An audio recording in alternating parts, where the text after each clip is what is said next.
சஞ்சித கர்மா, பிராரப்த கர்மா, ஆகாமிய கர்மா அப்படின்னு சொல்லி. சஞ்சித கர்மானா முற்பிறவியோட பலன். பிராரப்த கர்மானா இப்ப நீ செய்யறதோட விளைவு. ஆகாமிய கர்மானா உன்னோட அடுத்த பிறவியோட பலன். அப்படிங்கிற மாரி சொல்லுவாங்க. இது உன்னோட தலையெழுத்து. நீ இதுக்காகத்தான் இப்படித்தான் வந்திருக்கிற. இந்த வழியில தான் உன்னால பயணிக்கவும் முடியும்.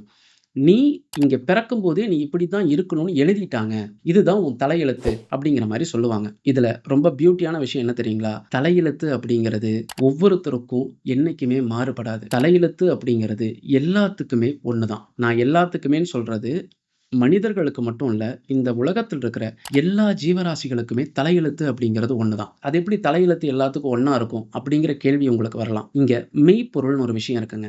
மெய்ப்பொருள் அப்படின்னா என்னன்னா, எந்த காலத்திலும், எந்த நேரத்திலயும் மாறாத தன்மை உடையது. தலையெழுத்து அப்படிங்கிறதும் ஒரு விதமான மெய்ப்பொருள் தான். கருவுல ஒரு சிசு உருவாகும் போதே அதோட தலையெழுத்து நிர்ணயிக்கப்பட்டுருது. அதோட தலையெழுத்து என்னன்னா, "நீ இங்க பிறந்த அப்படின்னா, நிச்சயமா நீ இறக்கத்தான் போற" அப்படிங்கிறது. இது எக்காலத்திலும், எந்த சந்தர்ப்பத்திலும் கண்டிப்பா மாறாதது.